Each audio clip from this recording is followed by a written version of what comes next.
Akkam ooltan hordoftoota chaanaala kanaa. Yeroo darbe gaafilee adda addaa isinii gadhiisaa turuun ni yaadatama. Har'a immoo ministirii kutaa 6ffaa kan bara 2018 isiniif gadhiisa. Jalqabarra baga irra aantan baga guyyaa qormaata keessanii geessaniitiin nagaan qoramtan. Akkuma nagaan qormaata kana qoramtan nagaan firii isaaniillee gammachuudhaan isin agarsiisu isiniin jedha. Erga kana jedheen booda immoo kallattiidhaan gara gaaffileetti dabraa jechaadha. Gaaffilee keessaa inni tokkoffaan kanneen asii gadii keessaa lakkoofsa mangoo kan ta'e kami? Lakkoofsa mangoo kan jennuun yoo dijiitiin 2 fi 2 ol nuuf kenname lakkoofsa mangoo kan jedhamu yoo dijiitiin mana tokkeen isaa mangoo ta'e 2 hiramuu hin dandeenye yoo ta'e lakkoofsi kenname tokko lakkoofsa mangoo jechuudhaa fi 2 haftee malee hiramuu kan hin dandeenye yoo ta'e yookiin immoo lakkoofsi man tokkeen isaa 1, 3, 5, 7 fi 9 yoo ta'e jechuun mangoo yoo ta'e. Kanaaf filannoowwan kennaman keessaa man tokkeen isaa mangoo kan ta'e 7 waan ta'eef lakkoofsi 67 kan jedhu qofatu mangoodha jechaadha. Kanaaf deebiin keenya caataa. Gaaffiin itti aanu immoo lakkoofsota asii gadii keessaa hiramaa 5 kan ta'e kam?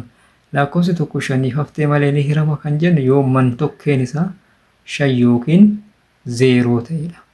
Kanaafuu filannoowwan kenname keessaa man tokkeen isaa 5 kan ta'e isa kam? Isa daa irra jiru kana waan ta'eedhaa fi 735 haftee malee 5f ni hiramaa 5 jennaan. Kanaaf deebiin keenya daata.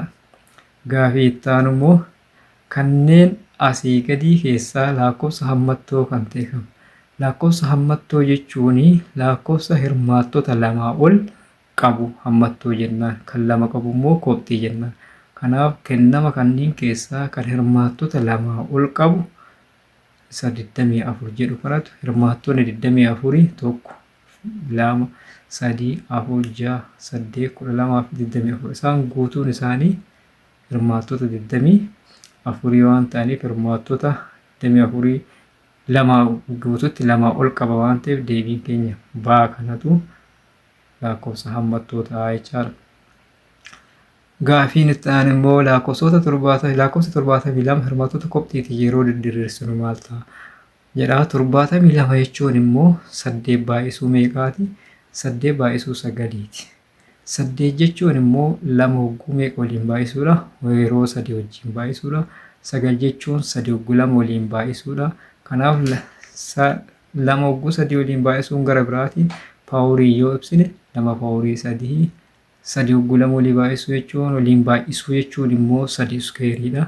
Kanaaf 72 hirmaattota kobxiiti yoo diriirfamu 2 kiiwubii baay'isuu 3 iskeerii kan jedhu deebiin keenya A ta'a. Gaaffiin itti aanu immoo hiramaa walii xiqqichi lakkoofsota hundaa ta'an 2 ilaalchisee sirrii kan ta'e kamidha? Amma kanaafiyyuu kana keessa kan sirrii ta'e kam kan jedhu adda baasuufi lakkoofsi lakkaa'ii guddaa lakkoofsota kennameef hiramuudha kan jedhu guddaa osoo hin taane lakkoofsa xiqqaadha. Lakkoofsi lakkaa'ii xiqqaa lakkoofsota kennamaniif hiramuudha. Lakkoofsota lakkaa'ii guddaa lakkoofsota guddaa kan jedhu as keessatti hin hojjetu. Kanaaf hiramaa walii xiqqicha jechuun lakkoofsota lakkaa'ii ta'ee xiqqaa kan lakkoofsota kennamaniif hiramuu danda'uudha kan jedhu ta'a deebiin keenya. Kanaafuu deebiin keenya isa baa irra jiru kana ta'a jechaadha. Amma kan daa irra jiru maaliif hin taane lakkoofsa lakkaa'ii xiqqaa lakkoofsota kennaman hiruudha. Kan kennaman hiruu osoo hin taane kennamaniif hiramuudha kan jedhu deebiin keenya isa baa irra jiru kana ta'a jechaadha. Gaaffiin itti aanu immoo hirmaataan walii guddichi kan 921 kan jennu haa waagaa isaanii yeroo barbaannu 9 jechuun hirmaattonni 9 1, 3 fi 9 yookaan immoo 3 iskeerii jechuu ni dandeessa. Kan 21 1, 3, 7 fi 21 kan Hirmaattota walii keessaa walii kan 921 tokkoo fi 3 tokkoo fi 3 keessaa inni guddaan immoo 3 waan ta'eef deebiin keenya A ta'a. A ta'a jechuudha. Gaafiin itti aanu immoo hiramaan walii xiqqichi 8 fi 12 meeqa? Hiramaadha. Hiramaan 8 haala kanaan tarreessuu dandeenya. Hiramaa 12 haala kanaan tarreessuu dandeenya. Kan isaan waliin qaban immoo 24, 48 fi 72 dha. Kana keessaa xiqqaan 24. Kanaaf deebiin keenya 24 kan jedhu C ta'a. Yookiin immoo akkuma hirmaattota qophiinis didiriirsine akkuma duraa sanittis barbaaduu ni dandeenya jechaadha. Hayyee firaakshiniin 3/5 gara dhibbaantaatti yommuu jijjiiramu isa kam ta'a kan jedhu gabaabumatti 3/5 kana meeqaan baay'isuudha? Dhibbaantaa dhibbaan baay'isuu. Haala kanaan 3/5 jechuun 3/5 baay'isuu dhibbaantaa dhibbaantatti jijjiiruu yoon jedhee kanaaf 520 ta'a. 3 baay'isuu 20 immoo 60 kan jedhu deebiin keenya B ta'a jechuudha. Iyyee gaafiin itti aanu immoo deesimaaliin 0.55 dhibbaantatti yommuu jijjiiramu kunis san wajjin waluma fakkaata. Kan duraa firaakshiniidha kun deesimaaliidha waan ta'eef deesimaalicha kanas dhibbaantatti jijjiiruudhaaf kennamuma san meeqaan baay'ifna? Dhibbaantaa dhibbaan baay'isna. Dhibbaantaa dhibbaan baay'isuu jechuun gara biraa dhibba irra dhibbaatiin baay'isuu jechaadha. Dhibba dhibbaa yoo baay'ifne takka baay'isuu 0.55 lakkoofsichuma san ta'a waan ta'eef akkasitti baay'ifna. Kanaaf as 0 as jirtu tun tuqaa booda dijiitii lamaan jiru san tuqaa dhabamsiistee gara fuulduratti dabarsiti. Kanaaf dhibbaantaa 55 ta'a kan jedhu deebiin keenya B ta'a jechaadha. Gaafiin itti aanu immoo 37 gara deesimaalitti yommuu jijjiiramu kanneen asii gadii keessaa kam ta'a kan jedhu 37 kana dhibbaantaa kana gara deesimaalitti jijjiiruudhaafis dhibbaantaa 37 jechuun immoo 37 irra dhibbaa agarsiisa. 37 dhibbaaf yoo irra immoo 0.37 ta'a. Kanaaf isa kana kan ibsu deebiin keenya D ta'a jechaadha. D ta'a. Gaafiin itti aanu immoo firaakshinoota 4/5, 5/7, 3/4 xiqqaa irraa gara guddaatti tartiibaan yommuu barreeffaman kam ta'a kan jedhu kana akkuma maduras dalagaa turre firaakshinoota kanneen xiqqaa gara guddaatti tartiibessuudhaaf gara deesimaalitti jijjiiruu dandeenya. Sarara lakkoofsaas fayyadamuu dandeenya. Yookiin immoo waamsisaa isaas wal fakkeessuu dandeenya. Amma waamsisaa wal fakkeessuu dhiisnee amma sarara lakkoofsaa dhiibnee firaakshinii kana deesimaalitti haa jijjiirru. 4/5 jechuun deesimaalii yeroo jijjiire 0.8, 5/7 jechuun 0.71, 3/4 immoo 0. meeqa ta'a? 0.75 ta'a jechuudha. Kanaaf amma deesimaalota kanneen waliin dorgomsinu. Kun manni kurnaffaan 8 kun 7, 8 ni caala. Kanaaf 8 guddaadha. 7 fi 7 asittis kun lamaan wal fakkaatu waan ta'eef manni kurnaffaan isaanii erga wal fakkaatanii mana dhibbaffaadhaan asitti 1 asitti 5 5tu tokko caala waan ta'eef inni xiqqaan 0.7 takka ta'a. Irra xiqqaa 0.75 irra xiqqaa 0.8. Kana firaakshinii yoo ibsine 5/7, 3/4 fi 4/5 ta'a. Kanaaf xiqqaa gara guddaatti yeroo tartiibessinu immoo 3/7, 3/4 fi 4/5 ta'a jechaadha. Kanaaf kan ibsu deebiin keenya C ta'a. Gaafiin itti aanu immoo gatiin bittaa televezyiinii tokkoo qarshii 20,000 irratti gibira dhibbaantaa 15 dabalamee yoo gurgurame gatiin gurgurtaa isaa qarshii meeqa ta'a?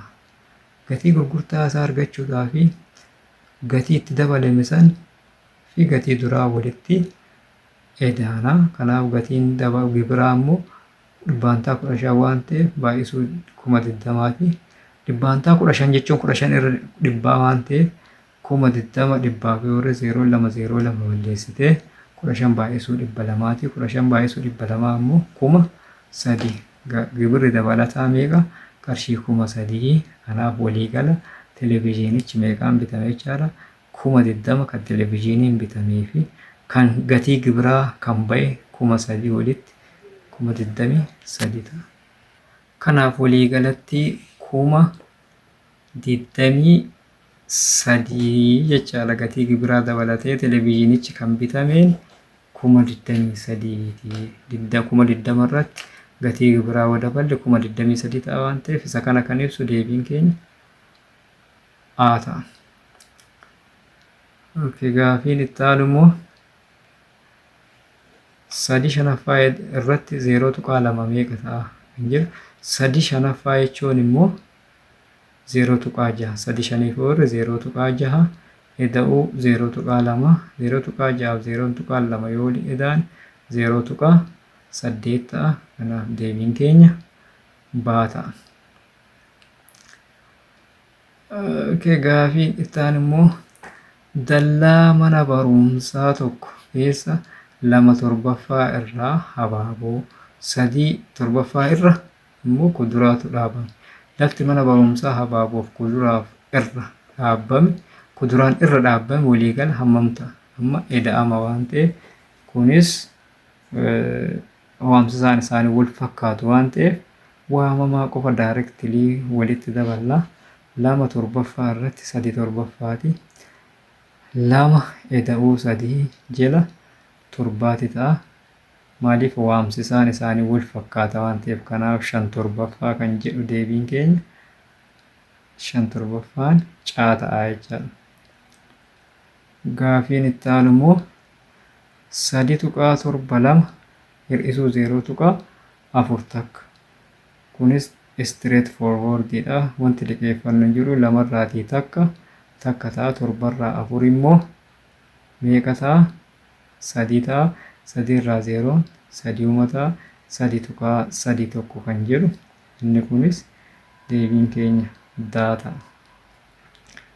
Gaafiin itti aanu immoo 0.71 baay'isuu 0.45 meeqa ta'a kan jedhu kana hojjechuudhaaf ammas jalqaba 71 baay'isuu 45 jennee booda tuqaa kaa'uu dandeenya.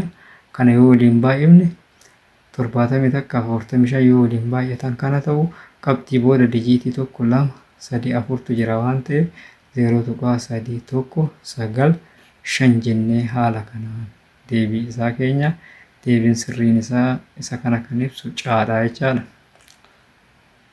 Gaafiin itti aanu immoo 25 jala 9ffaa hiruu 75 jala 36ffaa kan jedhu yoo salphatu maal ta'a? 25 jala 9ffaa hiruu 75 jala 36ffaa jechuun 25 jala 9ffaa fuggisoon hiruu baay'isuudha. Fuggisoon 75 irra 36 36 irra 75ti. Kanaaf 36 9 yoo hirame 4 ta'a. 9 tokko ta'a 25 25 takka 75 25 yoo hirame 3 ta'a. Kanaaf meeqa inni kun 4/9ffaa kan jedhu kana ta'a jechuudha. 4/9ffaa. Kanaaf deebiin keenya isa kana kan ibsu B 4/9ffaa kan jedhu B'dha. 4/3ffaa 9ffaa osoo hin taane B 4/3ffaa. Gaafiin itti aanu immoo furmaata xaa hir'isuu 65 ni ta'a 89 kan ta'e kamii? Xaa hir'isuu 65 jechuun 65 yoo gamana darbite poozitiiva taati 89 irratti 65 jennaani xaan 89 irratti 65 immoo 154 ta'a. Kanaaf deebiin keenya deebiin sirriin A 154 kan jedhu kana ta'a jechaadha. Gaafiin itti aanu immoo furmaata 13 irratti xaan irra guddaa 37 kan ta'e kamii? Ammas wal caalmaadha inni dura wal qixaate wal caalmaa waan ta'eef ammas 13 garamitti dabarsina gara 37tti yoo dabarsine xaan irra guddaa 37 hir'isuu 13 ta'a 37 irraa 13 yoo hir'isne immoo 24 ta'a. Kanaaf deebiin sirriin keenya xaan irra guddaa 24 kan jedhu kana ta'a. Gaafiin itti aanu immoo gabateen kun nuuf kennamee jira. Gabatee kanarraatii haala odeeffannoo gabatee kanaatiin proportionaalummaa dhaabgiteessa proportionaalummaa barbaadna. Dhaabgiteessa proportionaalummaa barbaaduudhaaf gabateen nuuf kenname kun gabatee maaliiti? Kan proportionaalummaa kallattiiti moo kan proportionaalummaa al-kallattii yookaan fuggisooti kan jedhu adda baasuu qabna jalqaba. Kan adda baasuudhaaf asirraa akkuma hubannu baay'inni kuntaalaa dabalaa yoo deemu gatiinis maal ta'aa deema? Asii amma kuntaalli tokko yoo ta'e 5,600, 2 yoo ta'e 12,000, 3 yoo ta'e 18,000, 4 yoo ta'e 24,000. Kanaafuu akkuma baay'inni kuntaalaa dabalamuun gatiinis dabalaa deema waan ta'eef proportionaalummaan kun proportionaalummaa maalii agarsiisa? Kallattii. Proportionaalummaa kallattii keessatti hariiroon nuti proportionaalummaa kallattii ittiin barbaadnu yaadni ta'a dhaabgiteessa baay'isuu xaatii jechaadha. Kanaaf amma dhaabgiteessa nu bargaafate waan ta'eef dhaabgiteessi proportionaalummaa ni ta'a yaa irra xaa jennaani maaliif kallattii waan ta'eef bakka hundattiyyuu 600, 6,000 tokkoof yoo hirre. Kanaaf 6,000 tokkoof yoo hirre 12,000 lamaaf yoo hirre 13,000 sadiif hirre 24,000 afuriif yoo hirre kan nuti argannu meeqa? Waluma fakkaata bakka hundattiyyuu 6,000. Kanaaf dhaabgiteessi proportionaalummaa 6,000 kan jedhu deebiin keenya caa ta'a. Gaafiin itti aanu immoo kanneen asii gadii keessaa yaadni proportionaalummaa al-kallattii ibsu kami? Al-kallattii kan ibsu kami? Saffisi konkolaataa fi sa'aatiin fageenya tokko deemuuf itti fudhatu kan jedhu inni kun saffisni konkolaataa yoo dabale sa'aatiin inni bakka deeme san ga'uuf itti fudhatu ni xiqqaata jechaadha. Ni xiqqaata. Kanaafuu wanti tokko dabalee tokko hir'achaa yoo deeme proportionaalummaa maalii agarsiisa?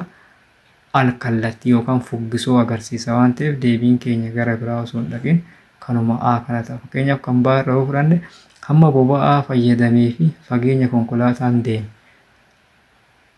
Hamma boba'aan fayyadame boba'aan yoo dabalamu hammi isaa yoo dabalamu fageenyi inni akkaataa fageenyaatiin boba'aanis dabalamaa deema. Waan ta'eef fageenya yoo dabalame boba'aan hammi dhumu sunis dabalamaa deema. Gatii meeshaa fi baay'inni meeshaa yoo dabalame gatiinis ni dabala waan ta'eef inni kun kallattiidha. Ulfaatina fuduraalee fi gatiin gurgurtaa fuduraalee ulfaatiin akkuma dabalamuun gatii isaas faana dabala waan ta'eef ba'aa hanga daa kan jiran kallattii agarsiisu kan A immoo garuu proportionaalummaa maalii agarsiisa? Al-kallattii agarsiisa waan ta'eef kanaaf deebiin keenya saffisni yoo dabalu sa'aatiin itti deemamu ni hir'ata. Kanaaf deebiin keenya A ta'a. Al-kallattii kan agarsiisu A ta'a jechaadha. Gaafiin itti aanu immoo gatiin qalama 3 qarshii 60 yoo ta'e qalama wal fakkaatu 7 qarshii meeqaan bituun danda'ama kan jedhu kana jalqaba gatii qalama tokko argachuu qabna. Kan 3 60 yoo ta'e gatiin qalama tokko immoo 60 3 firuu meeqa? Qarshii 20. Qalamni tokko qarshii 20. Qalamni tokko qarshii 20 taanaan tan 7 meeqa ta'a? Qalamni 7 immoo 7 baay'isuu qalama tokko gatiin isaa 20 waan ta'eef 20 yoo baay'ifne qarshii 140 ta'a. Kanaaf qarshii 140 kan jedhu deebiin keenya B ta'a jechaadha. Gaafiin itti aanu immoo danaa asii gaditti irratti sararoonni saafitaan maalidha? Waltarreedha jedha. Waltarree taanaaniin hariiroo kofoota 1 fi 2 kan agarsiisu maal ta'a hariiroon isaanii kan jedhu 1 fi 2 kofoota walgitaati. Kofoota keessaan cinaachaa kan jedhu soba. Kofoota keessaan cinaachaa miti isaan. Kofoota alaan cinaachaa kan jedhanis kofoota alaan cinaachaa osoo hin taane tokkoo fi bakki kun inni kun bakki kun alaan cinaacha. Kun lamaan garuu kofoota walgitaati. Waliin duubas miti. Kofoota walgitaa kan jedhu deebiin keenya isa daa irra jiru kana ta'a jechaadha. Kofoota walgitaa kan jedhu kana ta'a. Gaaffiin itti aanu immoo kanneen asii gadii keessaa amala rektaangilii kan hin taane kam? Rogoonni fuullee walitti galoodha. Kun sirriidha.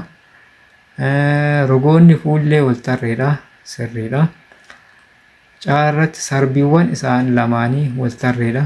Sarbiin rektaangilii wal qaxxaamuru malee wal tarree hin ta'an. Wal tarree jechuun waliin tuqan jechuu isaa agarsiisa. Wal maddii ce'uu malee waliin tuqan jechuu agarsiisa. Kanaaf inni kun sirrii miti. Sababni isaa sarbiiwwan rektaangilii maalidha? Wal qaxxaamuru malee wal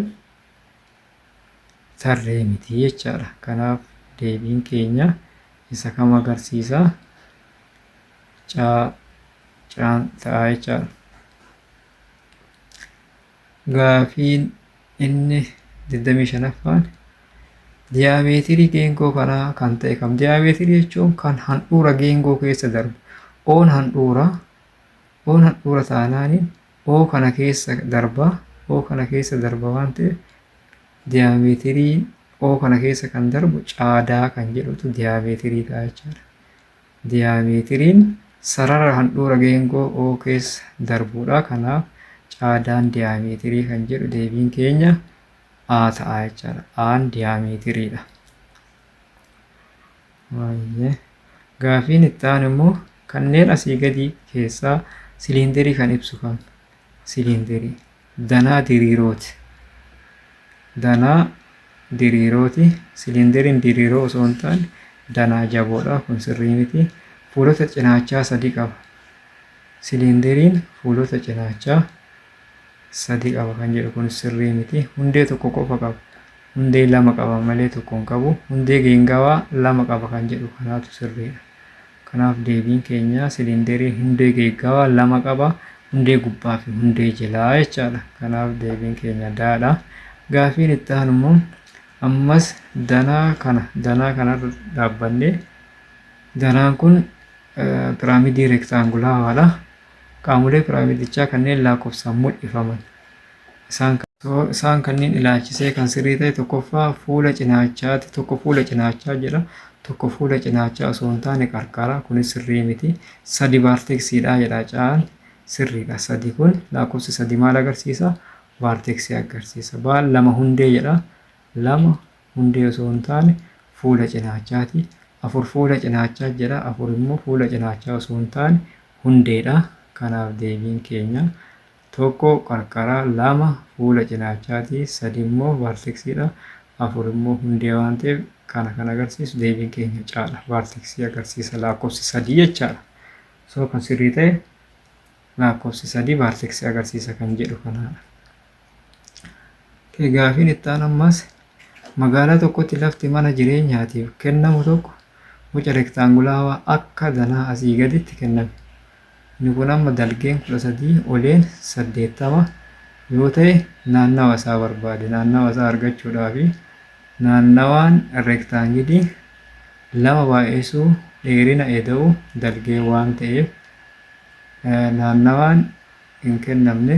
Naannawaan ni ta'a 2 baay'isuu 13 eda'u 8 kana yoo edaane 13 fi 28 akka ta'a baay'isuu 2 42 ta'a. Kanaaf naannawaan isaa 42 kan jedhu deebiin keenya baata. Gaaffiin itti aanu immoo chaartiin paayii haala armaan gaditti nuuf kennamee jira. Isaan kana barattuu chaartiin paayii asii gadii sagantaa guyyaa tokkoo kan barattuun kutaa 6ffaa takka yeroo ishee qoqqoollee itti fayyadamtu agarsiisa. Haala chaartii paayii kanaatiin barattuun tun guyyatti sa'aatii meeqa baratti? Amma sa'aatiin barumsaa meeqa? Digiriin taa'ee jira. Digirii 60 jedha. Kanaaf isa kana amma maaliif jijjiirra? Sa'aatitti guyyaa meeqa sa'aatii guyyatti sa'aatii meeqa qoramti kan jedhu kana laallaa jechaadha. Kanaaf marsaan geengoo tokko digirii 360 guyyaan tokko sa'aatii 24 qabata. Kofti sa'aatiin barumsaa jedhee kan kenne 60 sa'aatii barumsaa kan jedhe argachuudhaaf sa'aatiin barumsaa 60 hiruu 360 baay'isuu guyyaan tokko sa'aatii 24 guyyatti meeqa qo'ata guyyatti sa'aatii meeqaaf qo'atti kan jedhu agarsiisuudhaaf guyyaan tokko sa'aatii 24 baay'isuu 24 jennaan. Kanaaf 60 takka ta'a 360 60 meeqa ta'a 6 ta'a jechaadha. Kanaaf 24 6 yoo hirre immoo 4 ta'a. Deebiin keenya 4 kan ibsu A irra kan jiru kana ta'a jechaadha. Hayyee inni itti aanu gatiin marmaartuu daataa asii gaditti kennamee kan ta'e kan gatii marmaartuu daataan nuuf kenname kana gatii marmaartuu isaa kan ta'e kami. Kan nuti hubachuu qabnu gatii marmaartuu jechuun lakkoofsa baay'inaan irra deebi'e. Jalqaba xiqqaa gara guddaatti yeroo tartiibessinu tartiibni isaa kana fakkaata. Lakkoofsa kennaman keessaa kan baay'inaan irra deebi'e 35 waan ta'eef gatii marmaartuu keenya 35 ta'a. Lakkoofsi baay'inaan irra deddeebi'e. Warri kun si'a tokko irra deddeebi'anii 35 immoo si'a tokko qofa irra deddeebi'e waan ta'eef kanaaf deebiin keenya daa ta'a. Hayyee barnoonni keenya irraa asuma irratti raawwata. Hanga dhumatti daawwachuu keessaniif galatoomaa isiniin jedha. Subscribe, like, share gochuudhaan hiriyoota keessan biraan gahaa.